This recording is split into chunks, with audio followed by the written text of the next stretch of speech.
ஃபைனலாக ஒரே ஒரு சின்ன விஷயம், friendship ads fragrance to life. அதில் எந்த மாற்று கருத்துமே கிடையாது. ஒரு கட்டத்துக்கு அப்புறம் பேரண்ட்ஸுக்கு அடுத்தபடியாக, இன்னும் சொல்லப்போனால் பேரண்ட்ஸை விட அதிகமாக நண்பர்களோட டைம் ஸ்பெண்ட் பண்ணக்கூடிய அந்த ஒரு சூழ்நிலை ஏற்படும்.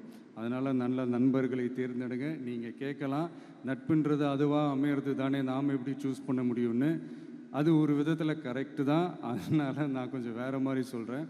இப்போது உங்களுடைய இந்த நட்பு வட்டாரத்தில் இப்போ ஏதோ ஒரு விஷயம் தப்பாக இருக்குது அப்படின்னா, இப்போது அதில் சில பேர் இந்த தவறான பழக்கங்களில் ஈடுபட்டிருந்தாங்கன்னா, முடிஞ்சால் அவங்கள நல்வழிப்படுத்த பாருங்கள்.